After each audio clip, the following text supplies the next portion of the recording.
शहजादकोट समेत गिरदोनवा में अमन अमान का मसला शहरियों के लिए अजाब बन गया। कभी कोई शहरी सरेआम लुट जाता है तो कभी कोई शहरी नाहक एक मोबाइल फ़ोन के लिए मौत के घाट उतर जाता है। यहाँ तक कि शहरी अपने मोहल्लों अपने घरों में भी महफूज नहीं हैं।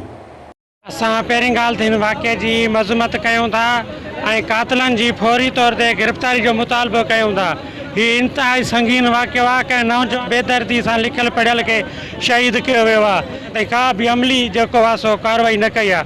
असांजो इहो ई मुतालबो आहे त नौजवान जे कातिलनि खे फौरी तौर ते गिरफ़्तार करे वारसनि सां इंसाफ़ कयो वञे। इंतिहाई दर्दनाक वाक़ियो आहे। तमामु हिकिड़ो पढ़ियो लिखियो नौजवान शहजादकोट जे अंदरि जेके CSS जूं तयारियूं था कनि, मां सम्झां थो उनखे बेदर्दी सां जेको क़तल कयो वियो आहे।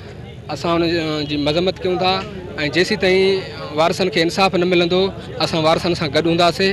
ऐं पुलिस जो जेको रवैयो आहे मां सम्झां थो इंतिहाई अफ़सोस जोॻो आहे।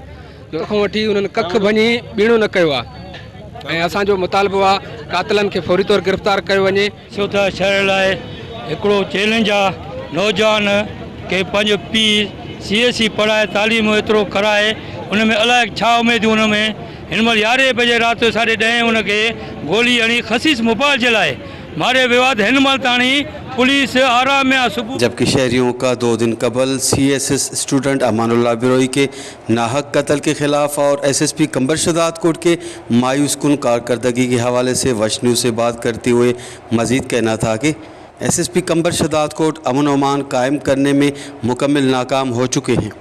कैमरा टीम के साथ गुलाम अली ब्रावई, वश TV शहजादकोट।